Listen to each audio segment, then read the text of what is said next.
Hi, in this video I'm going to walk through some of the basics of Office Scripts, which is a new feature in Excel for Web that allows end users to automate their tasks by recording their scripts, by recording their actions into scripts and playing it back, or editing the scripts to customize your automation needs.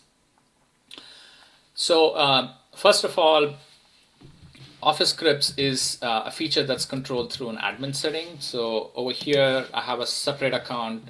This is an M365 admin account. So for admins, they can go to Settings, Org Settings, and Office Scripts, and they can control some of the options.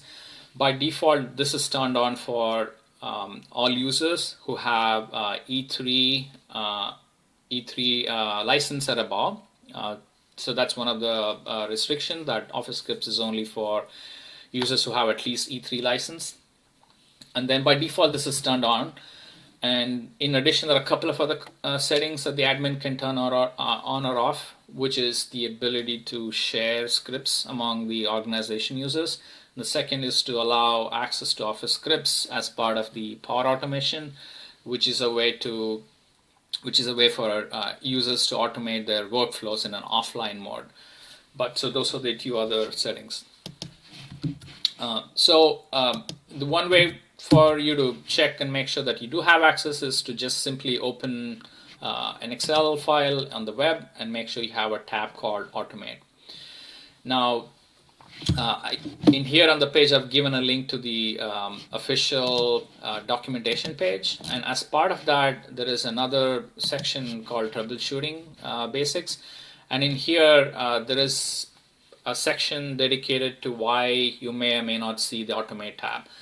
So if you don't see it, even with the admin settings turned on, do check that out. There are a couple of browser settings that might prevent you from accessing it. All right. So next, let's talk about the core features of Office Scripts. So the first one is the record actions. It opens a task pane, and any changes that you make here gets recorded, and you can stop recording when you're done and see the output. And the output is produced in the form of a TypeScript language. TypeScript is really a superset of JavaScript, as I mentioned in this document here. And TypeScript builds on top of JavaScript and adds static typing. So static typing, for instance, here I'm defining this argument of a function main saying, hey, workbook variable is of type workbook. It allows the user, as they're interacting with the script, to be familiar with the type of variables they're dealing with, what the shape of an object, or what type of function might be returning. So it makes it really easy to make modifications, avoid errors that otherwise might be hard to debug or discover, and the key benefit that TypeScript brings is that as you're authoring, making changes, you can detect such errors. So it cuts down your development time. To be proficient in Office Scripts, I think some basic understanding of JavaScript is required. The code editor does provide an easy way to interact with it, and the recorder outputs in the script with kind of comments like this, so it's easy to follow along. But as you begin to make changes, just knowing what changes you're making, just having really basic understanding of JavaScript would help. You don't really need to be an expert as such, because you can kind of slowly build on top of your core skills and then learn along the way. So don't be put off by the fact that you may not know JavaScript. Just sort of begin to interact with it, and just use some of the website that I mentioned here. And there are tons of resources online. JavaScript is by far the most popular language, so it's quite easy to get started out with. I'm not going to spend a lot of time on the recorder, because it's quite easy, as you can see, to record and see the script, which is the output, and then just simply run the script. When you run the script, it just runs right here. and then it does its thing. And you can also, if you have any kind of display statements, for instance, let's say I want to display done, it comes out in the form of an output pane here once it's completes running. And this is one way to kind of debug information, or if you want to just showcase some output to the user, that's one way of doing it. And so let's go into a little bit more details about the code editor itself.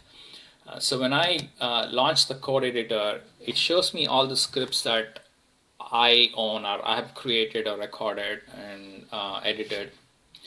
And each of these scripts carry a name. By default, you get like script some number, but you can always make change. Like you can go in here and make give it a new name. And the script themselves are not part of the Excel file. So that is a key thing to remember. The files themselves are stored in a folder in your OneDrive for Business as a user. So it's under My Files, Documents, Office Scripts folder. And there's a one-to-one relation between the file that you see here that has a custom extension called OSTS and the scripts that you see in the editor. As an end user, someone who's interacting with Office scripts, using Office scripts, you don't really need to worry about where the scripts are stored and how they're managed. The code editor does everything for you. You only need to know that the files are not stored in Excel files. So that's sort of a key difference compared to how VBA macros are, which is actually stored part of the workbook itself. So, and the files themselves are really TypeScript files. On the on your OneDrive, they carry a special extension because it contains some additional metadata that Office Scripts requires, but you don't need to deal with this file directly on the drive. You can just directly edit and save and manage all through the code editor. All right.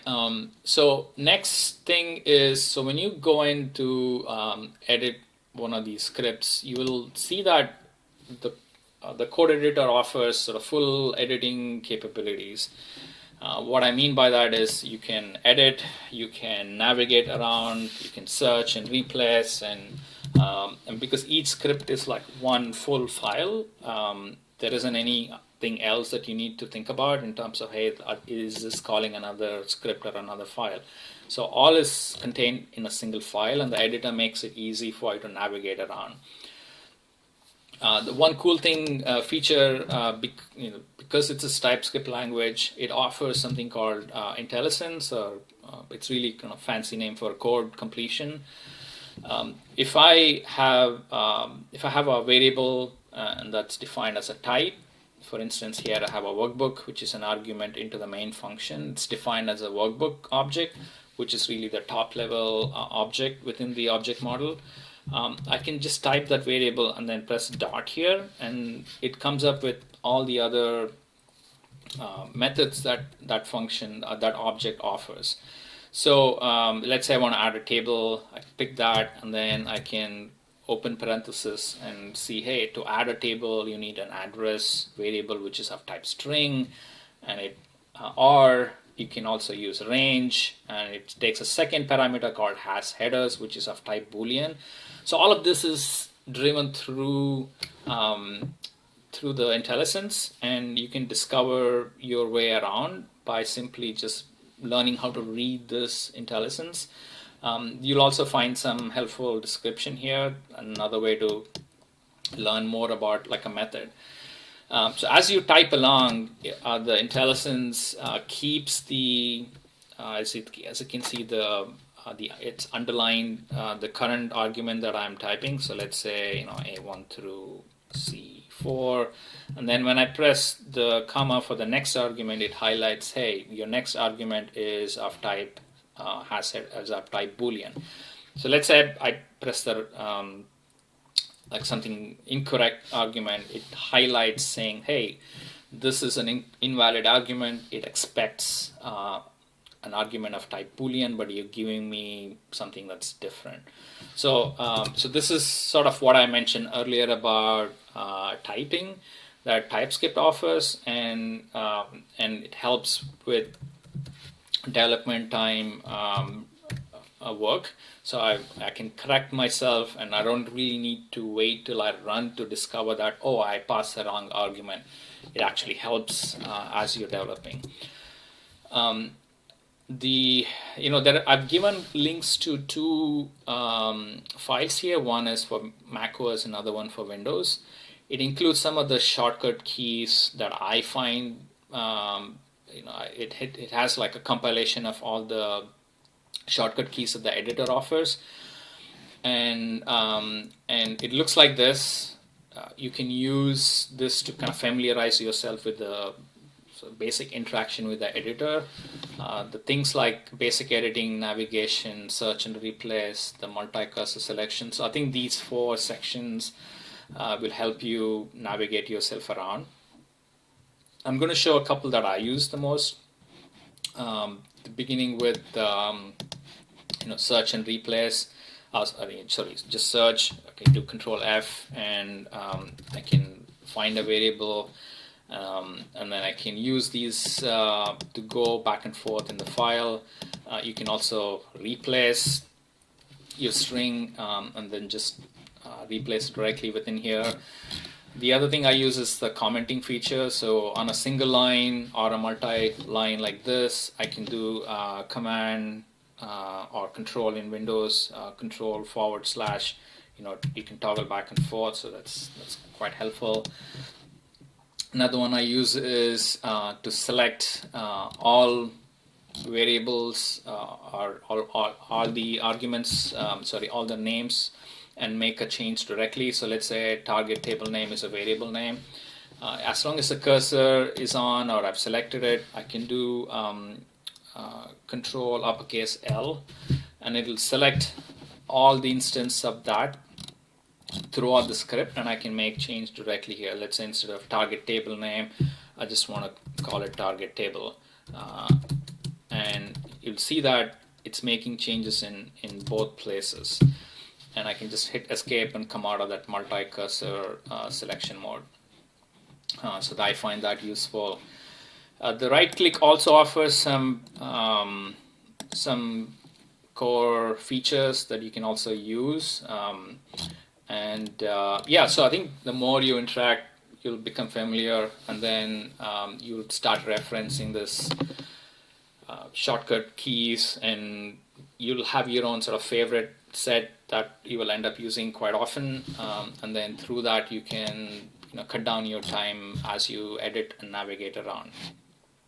All right, so I think I've covered most of the basic aspects that will help you discover and get started with. I'll do another video around just the anatomy of the script, which is when you see a script, what do you see, what are the core components. So look forward to that video following this one.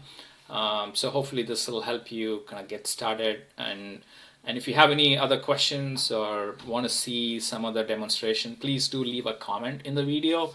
That'll help me understand where sort of the next opportunity areas for me to work on. All right, thanks for watching, and hope you try it out. Thank you.